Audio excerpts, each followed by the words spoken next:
The December wind cut through Boston Common. Snowflakes danced around a slender girl who stood bravely in the cold. Lily Hartwell, 12 years old, wore a thick knitted hat that concealed her bald head, a silent reminder of the chemotherapy that was ravaging her body, but not her spirit. With trembling fingers she brought out her violin.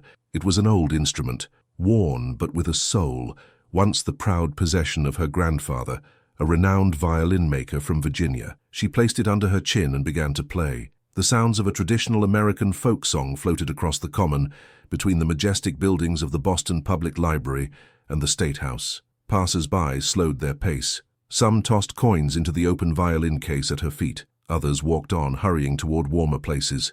"Just one more song," Lily whispered to herself, as her breath became visible in the freezing air. For Ethan. None of those who heard her play knew that Lily wasn't playing for herself. She was playing for her 8-year-old brother, Ethan, who lay in the hospital with a rare brain tumor. A surgery that insurance wouldn't cover was his only hope. The snow fell thicker. The people became scarcer. Lily's fingers grew stiff, but she kept playing. The melody changed into a heart-wrenching piece her grandfather had taught her, a song about perseverance and hope. At that moment, an elderly gentleman stopped. Warmly dressed in an elegant black suit with a scarf, he stood still, listening with closed eyes. When Lily ended her song, he was the only listener who had remained. "Beautiful," he said softly. "Where did you learn to play like that, young lady?" "From my grandfather," answered Lily, her voice hoarse from the cold. "He always said that music is the language everyone understands, even when words fail." The man nodded thoughtfully. Without saying anything, he walked forward, placed a folded note in her case and handed her a business card. "Perhaps I'll see you tomorrow at 2 p.m. at Symphony Hall," he said with a friendly smile. Before Lily could answer, he had already disappeared into the swirling snow. When she unfolded the note, her hand trembled not from the cold, but from surprise. It wasn't an ordinary donation. It was a $100 bill. In a narrow brownstone on Beacon Hill, Lily returned to the reality of her life. The house, once beautiful and well-maintained, now showed signs of financial worry. The stairs creaked under her feet as she crept upstairs, hoping not to wake her parents. "Lily, is that you?" The voice of her mother, Sarah Hartwell, sounded from the small living room. "Where on earth have you been? It's almost dark." Lily hid the violin case behind her back, but it was too late. Her father, Michael Hartwell, appeared in the doorway, his face marked by worry and sleepless nights. "You were playing on the street again, weren't you?" he asked, his voice more tired than angry. The Hartwell family had once been proud owners of a thriving apple orchard, a family business that had existed for 5 generations. But after a devastating blight and a failed harvest season, they had lost everything. The high medical costs had depleted their savings, and without extensive insurance, the costs for Ethan's treatment were unaffordable. "I have to do it, Dad," said Lily as she revealed the money. "Look what someone gave today. We're getting closer to what we need for Ethan's surgery." Her mother covered her mouth with her hands. "Lily, sweetheart, you shouldn't be playing on the street. You're sick yourself. The doctor said you need to rest." "I'm not as sick as Ethan," Lily responded firmly, "and I have something else." She showed the business card. "This man wants to meet me tomorrow at Symphony Hall." Michael took the card and his eyes widened. "This is from the assistant of André Rieu," he said in amazement. "Lily, do you know who André Rieu is? The famous violinist who tours the world?" Lily shrugged. "Grandpa mentioned him sometimes." "He's more than that," said her father. "He's one of the most famous musicians in the world. Why would his assistant want to meet you?" "He heard me play," Lily answered simply. "Can I go, Dad? Maybe he can help, for Ethan." That night, while her parents slept, Lily snuck into Ethan's room at Boston Children's Hospital. She slipped past the nurse and sat beside her brother's bed, his small body surrounded by tubes and monitors. "I'm going to do something good for you, Ethan," she whispered as she held his hand. "I promise." What no one knew was that Lily's own health was rapidly deteriorating. She had missed her last chemotherapy session to play for money. As she sat beside her brother, she quietly wiped away the blood that dripped from her nose, a sign that her time was running short, too. Symphony Hall rose majestically on Huntington Avenue, a temple of music and art. Lily stood hesitantly at the side entrance, exactly as the card had indicated, her violin safely tucked under her arm. "You came?" The same elderly gentleman from the day before stood in the doorway. "I am William Lancaster, personal assistant to Mr. Rieu. Please come in." Lily followed him through corridors lined with photos of famous musicians and through doors with golden handles. Finally, they came to a large, empty rehearsal room. At the grand piano stood a man with silvery hair and a kind face. "You must be Lily," said André Rieu, extending his hand. "William told me about a remarkably talented girl playing in Boston Common." Lily shook his hand, suddenly shy. "Thank you for wanting to meet me, Mr. Rieu. Call me André," he smiled. "I understand you were playing a traditional folk song yesterday. May I hear it?" With trembling hands, Lily brought out her violin. She placed the instrument under her chin and began to play. The melody filled the hall, pure and emotional, full of a maturity that was rare for someone her age. It was a song about the mountains, the wind and the sea, about the struggle of the American people against hardship, and about their unbreakable spirit. When the last note died away, there was a moment of silence. "That was extraordinary," said André, visibly moved. "Where did you learn to play like that?" "My grandfather taught me," Lily answered. "He was a violin maker in Virginia. He always said I could become as good as you one day." André smiled. "Your grandfather was right. Have you had formal training?" Lily looked down. "I attended the conservatory here in Boston, but we couldn't afford the lessons anymore after—" Her voice faltered. "After what?" André asked gently. And then the dam broke. Lily told him everything about her family's orchard bankruptcy, about Ethan's illness, about her own battle with leukemia, and about how she played on the street to raise money for her brother's operation. "I have maybe 2 months," she whispered, "but Ethan can get better if he has that surgery. He's only 8. He deserves a chance." André's eyes had grown moist. He walked over to Lily and placed a hand on her shoulder. "I have a proposal for you. In 2 weeks I'm giving a major spring concert here in Boston. Would you like to play with me as a special guest? We can—" He was interrupted by a sudden movement. Lily swayed on her feet, her face suddenly deathly pale. Her violin fell to the floor as she collapsed.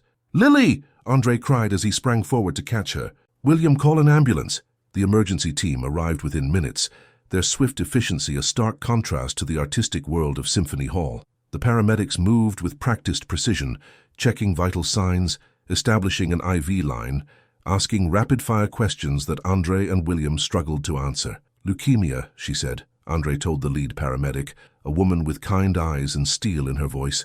"She mentioned missing treatments to play for money. Do we have contact information for her parents?" the paramedic asked, attaching monitors to Lily's thin arms. William stepped forward, his usual composed demeanor shaken. "She mentioned they live on Beacon Hill, a brownstone, I believe, but we don't have an address." "Her violin," André said suddenly, pointing to where the instrument had fallen. "Check the case. There might be identification." While the paramedics stabilized Lily for transport, William carefully examined the violin case.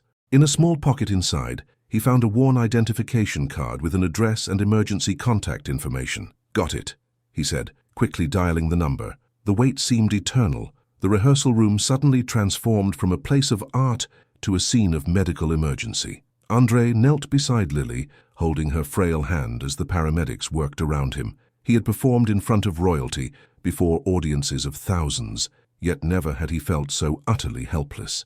"Her pulse is steady but weak," reported the paramedic. "Blood pressure's concerning. We need to move now." As they prepared to transfer Lily to a stretcher, her eyelids fluttered. "My violin," she whispered, her voice barely audible. "Please, don't forget." "I'll keep it safe," André promised. "I'll bring it to you myself." The moment was interrupted by William's return. "Her parents are meeting us at Boston Children's.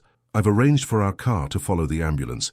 Minutes later, they were moving through Boston's busy streets, sirens clearing a path through afternoon traffic. André sat in the back of his car, the violin case carefully placed on his lap, his fingers tracing the worn leather contours that spoke of years of use and care. "I should have noticed," he said quietly to William. "She was so pale, so thin.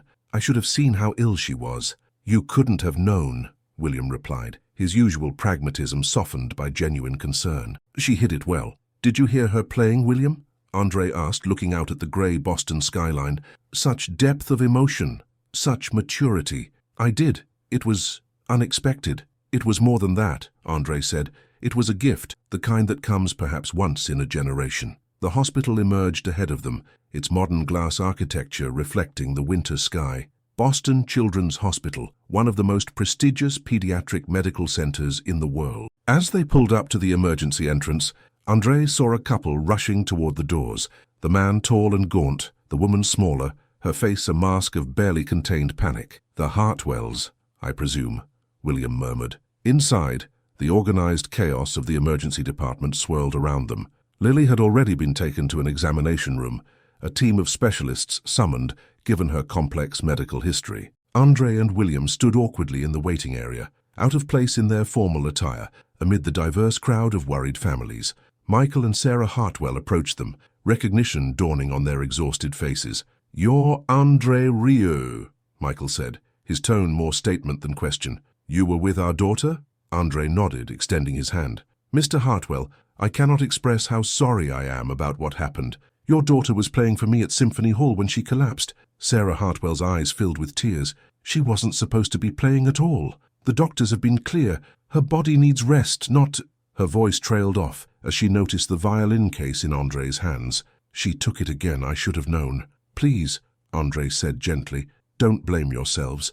Your daughter spoke of her brother, of her determination to help him. She played beautifully, with a passion and skill that moved me deeply." A doctor emerged from behind the swinging doors, clipboard in hand. "Mr. and Mrs. Hartwell, I'm Dr. Reynolds, pediatric oncology. We've stabilized Lily and are running tests now. Her primary oncologist, Dr. Thompson, is on his way." "How is she?" Sarah asked, her voice trembling. "Stable, but her condition is serious. Her blood counts are dangerously low, which suggests the leukemia may be progressing more rapidly than previously thought. She's also severely dehydrated and showing signs of exhaustion." Michael's shoulders slumped. "She told us she was at a friend's studying. We had no idea she was— God, we should have known better." "Sir, ma'am," the doctor said kindly, "children with serious illnesses often demonstrate extraordinary determination. They develop ways of hiding symptoms, of pushing through pain.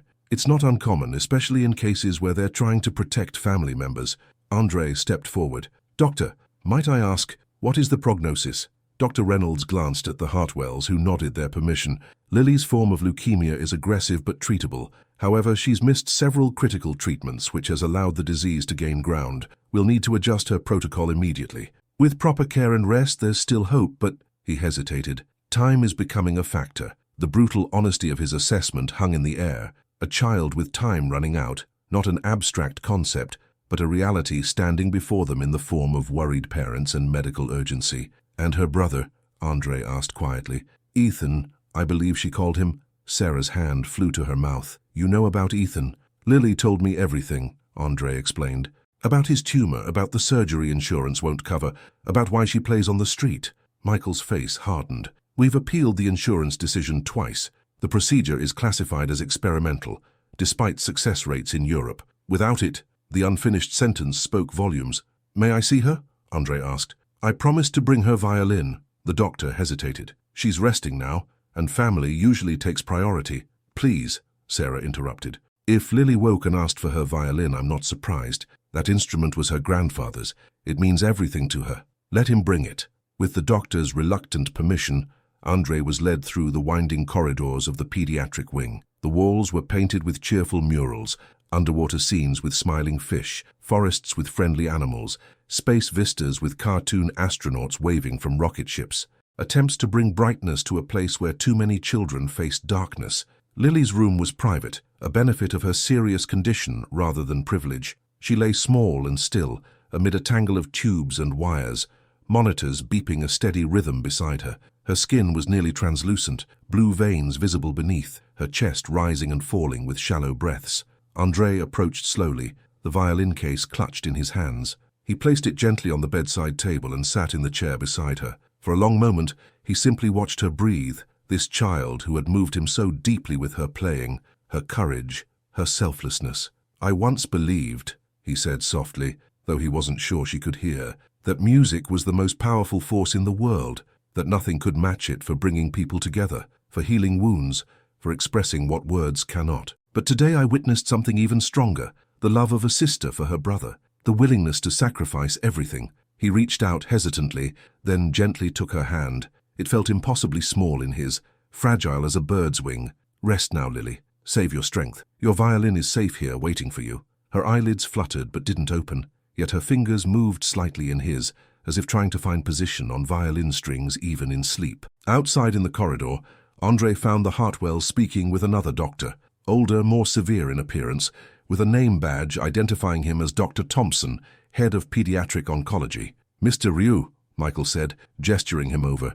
"This is Dr. Thompson, Lily's primary doctor." André shook the doctor's hand, noting his firm grip and evaluating gaze. This was a man who had seen too many children suffer, who carried the weight of those he couldn't save. "Mr. Rieu, Doctor," Thompson acknowledged. "I understand you witnessed Lily's collapse." "Yes, Doctor. She was playing for me at Symphony Hall, a private audition of sorts." "Audition?" Sarah looked confused.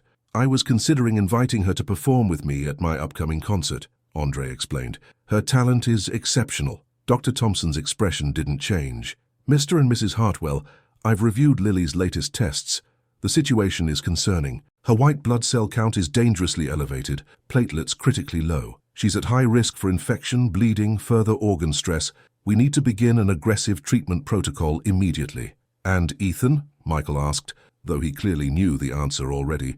"Any word from the insurance company?" "I've submitted another appeal with additional clinical evidence, but..." Dr. Thompson's professional demeanor slipped slightly, revealing a flash of frustration. "The bureaucracy moves slowly, and Ethan's window for optimal surgical intervention is narrowing." André looked between the desperate parents and the concerned doctor, an idea forming in his mind. A wild, perhaps impossible idea, but one that refused to be dismissed. "Doctor," he said suddenly, "what if I told you there might be a way to help both children, to provide hope where there seems to be none?" Dr. Thompson raised a skeptical eyebrow. "Mr. Rieu, I appreciate your concern, but these are complex medical issues that..." "Not medical solutions," André interrupted. "Musical ones." And there, in the sterile corridor of Boston Children's Hospital, surrounded by the sounds of medical equipment and hushed conversations about life and death, André Rieu, conductor, violinist, world-renowned performer, began to outline a plan that would change everything. Boston Children's Hospital was filled with the sound of beeping monitors and soft footsteps of nurses. The sterile smell of disinfectant mingled with that of fresh flowers that patients had received from visitors.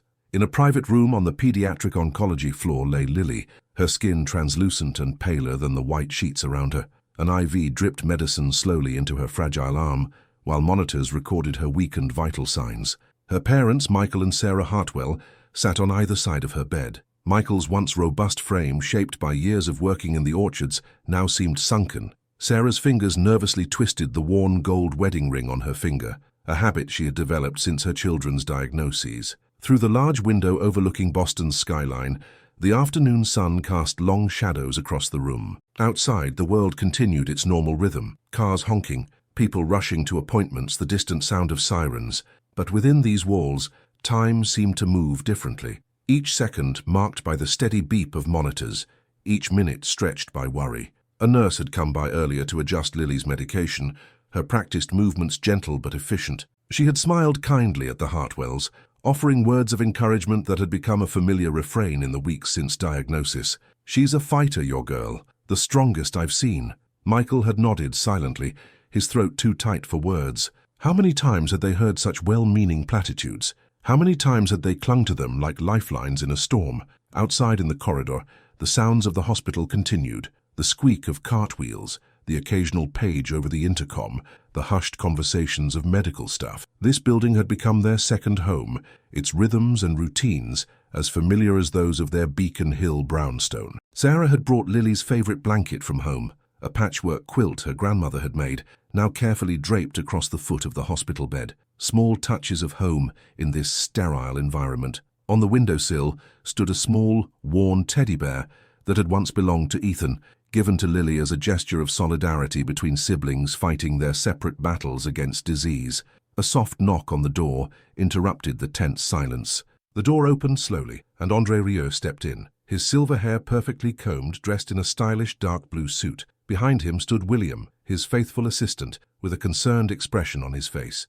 "Mr. Rieu." Michael Hartwell stood up, astonished. His chair scraped across the linoleum floor. "What are you doing here?" "I came to see how Lily is doing," answered André, his voice soft and genuinely concerned. "The nurse told me she had a fever last night. May I come in?" Sarah hastily wiped away her tears and nodded. She pushed forward a plastic hospital chair. "Of course, please sit down. It's very kind of you to come."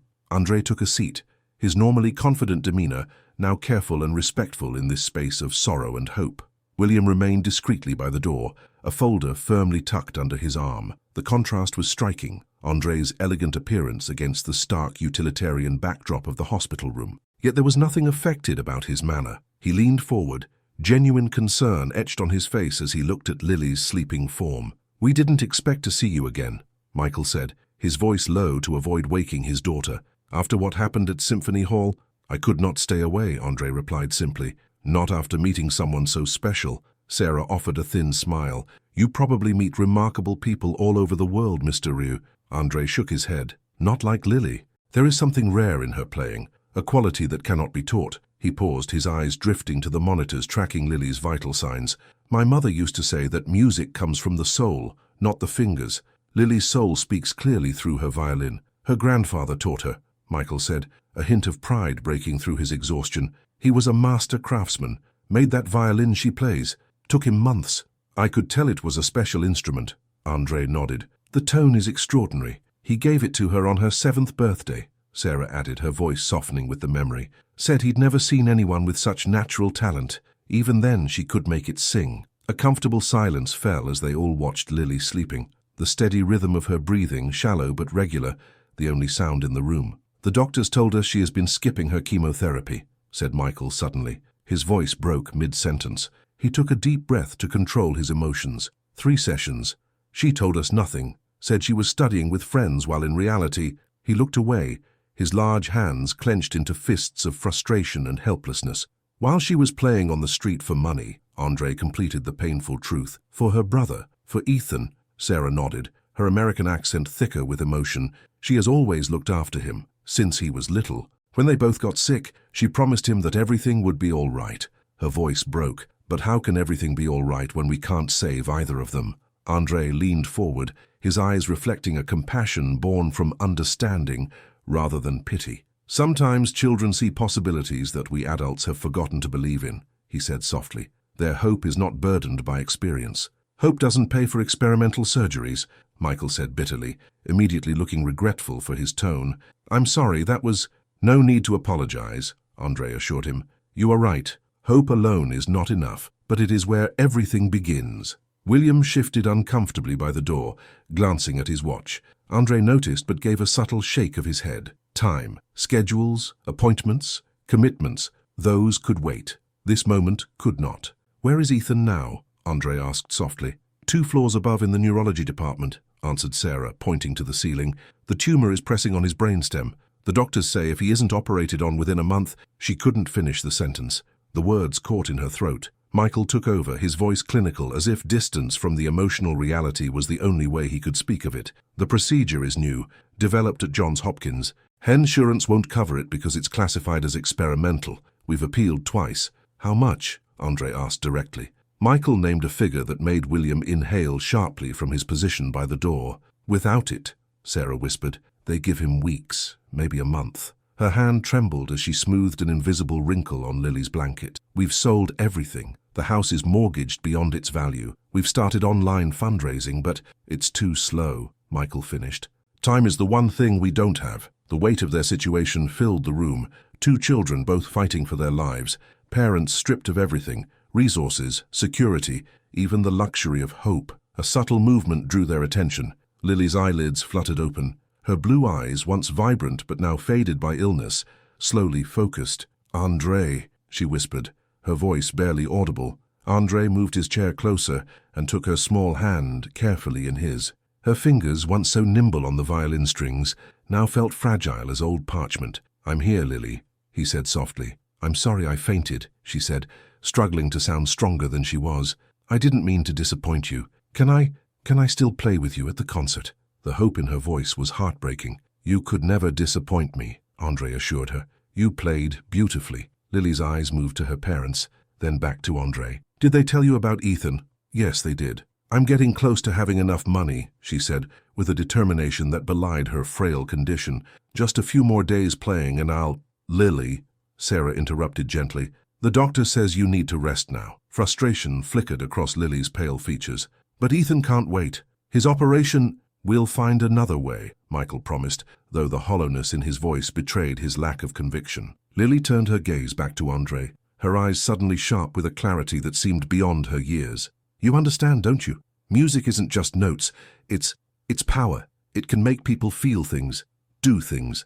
André nodded slowly. Yes, I understand. That's why I play, she continued, her voice gaining strength. Not for the money itself, but because when people hear the music, they remember the good inside them. They remember how to care. The wisdom in her words hung in the air. From the mouth of a child came a truth that many adults spend lifetimes learning. Music was not merely entertainment, it was connection, emotion, humanity, distilled into sound. André looked up at Dr. Thompson, the head oncologist, who had just entered the room with a stack of medical files under his arm. The doctor was a tall, stern man with a bald head and glasses that sat low on his nose. He subtly shook his head at André. "Lily must stay here," said Dr. Thompson with the directness that was typical of his profession, but his voice was soft with compassion. "Her blood counts are critically low. The leukemia is more aggressive than we initially thought, and by missing her treatments—" He stopped, his professional facade momentarily broken by the reality of what he had to say.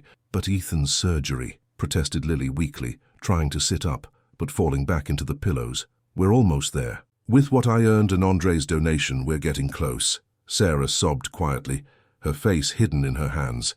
Michael placed a protective arm around her shoulder. Dr. Thompson crossed the room to check Lily's monitors, his movements practiced and precise. He adjusted the flow of her IV, then looked down at his young patient with eyes that had seen too many children fighting battles no child should face. "The latest tests show your white cell count is dangerously low," he explained, speaking directly to Lily rather than around her as many doctors might. "You're at high risk for infection. Each time you miss a treatment, the cancer gains ground. We need you here safe, receiving your medication." "But if I stay here, how will I help Ethan?" Lily asked, her voice small but insistent. The question hung in the air, unanswerable. The terrible choice between her own survival and her brother's. Dr. Thompson sighed. His shoulders sagged briefly under the weight of his next words. "We're still looking for a solution for your brother, Lily. There are talks ongoing with the insurance company, but at this moment," he looked intently at Lily's parents, communicating what he didn't want to say aloud where Lily could hear. "At this moment, you need to think about yourself." André had been silent, watching this exchange with growing emotion. He thought of his own children, of the blessing of their health that he had perhaps taken for granted. He thought of the thousands of children like Lily and Ethan around the world, fighting battles beyond their years with courage that would humble generals. He suddenly stood up. A determined expression hardened his usually friendly face. "What if the concert comes to Lily?" he asked abruptly. His words filled the room with a new energy. Everyone looked at him in surprise. "What do you mean?" asked Michael. A spark of interest broke through his expression of defeat. "What if we hold the concert here in the hospital?" André explained, his hands animated, as when he conducted. "In the courtyard, perhaps, or in the main lobby. Lily can play without leaving her bed, and we can fundraise, not just for Ethan's operation, but for other children like him." The idea hung in the air, audacious, unprecedented. William's eyes widened in alarm. Dr. Thompson's expression shifted from surprise to skepticism. "Mr. Rieu, with all due respect," the doctor began. "Yes, I know," André interrupted, raising a hand. "It sounds impossible, but I have learned in my life that impossibility is often just a failure of imagination." Dr. Thompson immediately shook his head, his rational medical training clashing with the emotional, seemingly unrealistic suggestion. "That's impossible, Mr. Rieu. The disruption to other patients, the logistical challenges, the safety regulations, the liability—" "There must be a way," interrupted André, not impolitely, but with the determination of someone used to finding solutions where others saw only obstacles. His eyes slid to Lily, who for the first time in days had a real spark of hope in her eyes. "I'll talk to the hospital board, the board of directors if necessary. This isn't just about a concert. It's about giving hope to these children, to all the children here." As he spoke, a subtle transformation seemed to occur in the room. The air felt lighter, charged with possibility. Sarah's tears had stopped. She was looking at André with growing wonder. Michael stood straighter, as if some of the weight had shifted from his shoulders. Lily's face had transformed entirely. Color seemed to have returned to her cheeks, and her eyes shone with renewed energy. "Could we really do that?" she asked, her voice stronger than it had been moments before. William stepped forward and gently pulled André by his arm. "André," he said in a hushed tone, "I understand your feelings, but this is madness. We have contractual obligations with Symphony Hall. The tickets are all sold. The technical team has already started preparation. We can't just—" "We must, William," André interrupted him softly but resolutely. He turned to his assistant, his eyes intense. "Look at her." He nodded subtly toward Lily's bed. "Look at what she was willing to sacrifice for her brother. If a 12-year-old can show that much courage, can't we do the same?" The question hung in the air between them, unanswerable except in one way. William looked from André to Lily, and then to her parents, who were following the conversation with a mixture of confusion and dawning hope. He sighed, knowing that when André had that determined look, there was no discussion. "I'll call Symphony Hall," he conceded, "but the logistics of this will be a nightmare." "Then we need more coffee," André smiled, knowing he had won a small victory. He turned to Dr. Thompson. "Doctor, I understand your concerns, but may I make a proposal? Let me talk to the board. If they agree, can we work together to make this happen safely and with minimal disruption?" Dr. Thompson looked from André to Lily and back. After a long pause, he nodded slowly. "I can't make any promises, Mr. Rieu, but I'll arrange a meeting. The rest is up to them." As he left the room, Dr. Thompson paused at the door. "One more thing, Mr. Rieu. Whatever happens with this concert idea, thank you for coming today. It means more than you know." With that, he disappeared into the busy corridor, leaving behind a room transformed not by any physical change, but by the most powerful force in medicine, hope. News of André's unprecedented plan spread like wildfire through Boston. First whispered through the corridors of the hospital, then via group texts from nurses and doctors, and finally to the local media. The Boston Globe picked it up, first with skepticism, then with growing interest, as a quintessentially Boston story of resilience. "Violinist André Rieu plans unique benefit concert in Children's Hospital," read the headline in the Globe. "Concert of Hope, Can Music Save a Life?" asked the Boston Herald. The hospital board, a stern group of administrators and medical directors, initially categorically refused. They pointed to insurmountable obstacles: disruption to patients, logistical nightmares, liability risks, and the precedent it would set for future requests. But André Rieu was not someone who gave up easily. Behind the scenes, he mobilized his extensive network. He called sponsors, the mayor of Boston, prominent philanthropists in the American arts world. He launched a public appeal for support on social media, his message accompanied by a short video of Lily playing in Boston Common, her face unrecognizable to protect her privacy. The response was overwhelming. Florists from the Boston Flower Exchange promised thousands of roses to decorate the concert. Local tech companies offered to install sound systems that would be minimally disruptive to patients. A security company from New Hampshire offered services for free. Hundreds of volunteers signed up to help. On a cold, rainy evening, typical Boston weather that seemed to underscore the gravity of the moment, the hospital board met for an emergency meeting. The discussion lasted hours. Voices raised, compromises proposed and rejected. Outside the meeting room, André, William, and Lily's parents waited nervously. Lily herself slept peacefully in her room, unaware that her future and that of many others was being determined at that moment. Finally, the door opened. The chairwoman of the board, a stern woman with silver-grey hair pulled back in a tight bun, stepped out. Her face revealed nothing. "Mr. Rieu," she said formally, "the board has considered your proposal." A heavy silence fell. André stood tall, his posture respectful but unyielding. Under normal circumstances, this request would be immediately rejected. Then, to everyone's surprise, her face softened. But these are not normal circumstances. With strict conditions and protocols,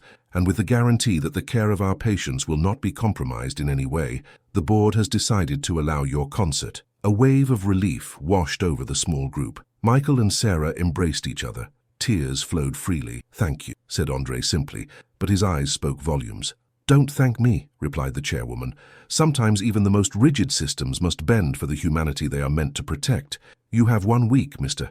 Rieu. Make it count." 1 week later, on a rare sunny day in February, the large courtyard of Boston Children's Hospital was unrecognizably transformed. What was once a simple courtyard with a few benches and beds of winter-hardy plants was now transformed into an intimate concert space, reminiscent of a miniature version of the famous outdoor venues where André held his annual summer concerts. A modest stage, specially lowered so patients in hospital beds and wheelchairs would have a good view, was erected in the center of the courtyard. The stage was decorated with thousands of fresh roses in all colors of the rainbow: red, yellow, pink, purple, orange, a vivid burst of color against the clinical white background of the hospital. The roses had been donated by numerous growers from across America, including direct competitors of what had once been the Hartwell family's thriving orchard business, all touched by the story of one girl who played for her brother. Behind the stage hung an enormous banner, hand-painted by patients from the pediatric ward, with the words, "Music Heals, Thank You André Rieu," and the Johann Strauss Orchestra, in childlike handwriting and decorated with cheerful drawings. Rows of chairs rented from a nearby conference center were carefully arranged in a semicircle around the stage. The front rows were reserved for hospital beds and wheelchairs, children from different departments who were strong enough to attend, many accompanied by nurses monitoring medical equipment. Behind them sat parents, hospital staff, and a select number of special guests, including the mayor of Boston and several prominent American musicians and artists who wanted to show their support. Strategically placed screens on every floor would broadcast the concert live to patient rooms throughout the hospital, so no one would be excluded from what had quickly grown into not just a concert, but a national event. NBC was present to broadcast the concert live on television. Local businesses had donated everything from sound equipment to lighting. A catering company had prepared an extensive buffet in the staff cafeteria for after the concert, complete with typical American treats, cookies, brownies, small savory sliders, and of course fresh apple pie, a nod to the Hartwell family's lost orchard. A fund for Ethan's surgery, set up by a coalition of American insurance companies who were normally competitors, was prominently displayed at the entrance with volunteers collecting donations and providing information about childhood cancer and the limitations of the American healthcare system that, though one of the best in the world, still fell short for complex experimental procedures like the one Ethan needed. It was an unprecedented display of "Together we can," the American spirit of coming together in difficult times, a value deeply rooted in a culture shaped by centuries of frontier spirit, where individual survival often depended on collective effort. Lily's hospital bed was carefully wheeled to the front of the stage, centrally placed so she was clearly visible, but also close enough to medical staff just in case. Her IV and monitors were discreetly placed to the side, equipped with extension cables and battery backups, every detail meticulously planned. She wore a simple but beautiful dress of deep blue velvet, specially made for this occasion by a local designer, with a blanket of fine merino wool over it to protect her against the fresh February air. Next to her was Ethan, also in a hospital bed, but raised so he could sit upright. His small face, once round and healthy, was now sunken from the pressure of the tumor, but his eyes shone with excitement. For the first time in weeks, both children were smiling, their hands clasped together in a gesture of brotherly and sisterly solidarity that went deeper than words could express. Around the courtyard, at every entrance and exit, nurses and doctors stood ready, not just for the safety of the patients, but also as participants in this historic moment. Dr. Thompson stood at the main entrance, his usual stern expression replaced by a rare smile, his tie looser than normal, a sign of the emotional impact this event had even on the most professional caregivers. At exactly 2 p.m., under an unexpectedly blue sky that even the most superstitious attendee interpreted as a favorable sign, the musicians of the Johann Strauss Orchestra took their places. They were all dressed in their formal concert attire, but with a subtle addition. Each musician wore a small red, white, and blue ribbon, the national colors of America, as a sign of solidarity. An expectant silence descended over the gathered crowd, and then, from a side entrance, appeared André Rieu, his iconic Stradivarius violin in hand. The courtyard burst into spontaneous applause. Some children waved small American flags that volunteers had distributed. André walked slowly to the stage, stopping along the way to shake hands with a few children and exchange a few words of encouragement. When he finally took his place in front of the orchestra, the emotion on his face was clearly visible, even to those who only knew him from television or CDs.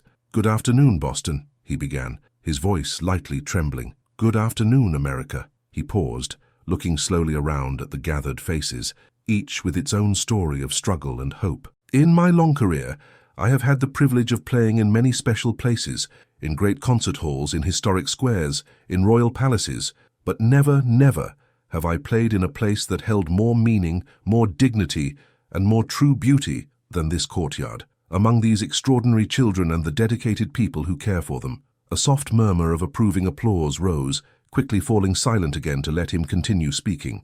"Today we are not playing merely for your pleasure or entertainment," continued André. "We are playing for something much more important. We are playing for courage. The courage that each of these children shows every day in the face of challenges that would make many adults falter. We are playing for hope, the hope of parents, caregivers, doctors, nurses who never give up, who always keep fighting. We are playing for Lily and Ethan, and for all children here who fight with a strength that should inspire us all." He turned directly to Lily, who was sitting upright in her bed, her violin already in position, despite the obvious effort it cost her. "Are you ready?" he asked softly. Lily nodded, her face a mixture of nervousness and determination. Her fingers, thinner than before but still nimble, positioned themselves on the strings of her grandfather's violin, which had been carefully cleaned and restrung for this occasion. At a signal from André, the orchestra raised their instruments. A moment of perfect silence, like the calm before the storm, and then music filled the air. It began softly, almost hesitantly. A simple American folk song, Shenandoah, a melody that every American recognized, a song about the land, the rivers, and the unbreakable spirit of a people who refused to give up against the elements. It was the song that Lily's grandfather had taught her, a song she had played on cold days in Boston Common. But this time she wasn't playing alone. André's violin joined hers. Their instruments spoke to each other in a moving dialogue. The orchestra followed softly, supporting, never dominating. Their violins told a story of grief and loss, of struggle and pain, but ultimately of hope and the possibility of victory. As the music increased in intensity, the movements of Lily's bow grew stronger, more certain. It seemed as if she drew strength from the melody itself, from the presence of so many people who had come to share a single moment of beauty amidst so much difficulty. The cameras of national television switched between close-ups of Lily's intensely concentrated face and wide shots of André and the orchestra. Millions of Americans watching from their homes became silent witnesses to a transformation. The moment when a 12-year-old girl, weakened by illness but not broken, transformed her pain into something transcendent. In the front row sat Michael and Sarah Hartwell, their faces an open book of emotions. Pride, fear, hope, love, all melting together in silent tears that flowed freely down their cheeks. Next to them stood some of the other orchard growers who had once been their competitors, now united in support of a family in need, living proof of the deep-rooted American value of community, the responsibility to care for each other in times of need. The music swelled to a climax. Lily's small violin, miraculously powerful next to André's famous Stradivarius, two instruments in perfect harmonic dialogue. It was as if the soul of her grandfather himself was present in the music, his legacy living on in the fingers of his granddaughter. There wasn't a dry eye in the audience when the music reached its peak and slowly faded away in a last trembling note that hung in the air like a promise. A moment of solemn silence, the kind of silence that only arises when something extraordinary has taken place. Then the audience burst into a standing ovation that lasted for minutes. Doctors, nurses, parents, patients, all standing if they could, applauding not just for the music but for the courage it represented. André leaned toward Lily and embraced her carefully, his own face wet with tears. "That was perfect," he whispered in her ear. "Your grandfather would be so proud of you." The next moment he took up the microphone again. "America," he said, his voice now powerful. "These children need your help. Not just Lily and Ethan, but all children who are fighting diseases that rob them of their childhood. Every donation, no matter how small, can make a difference.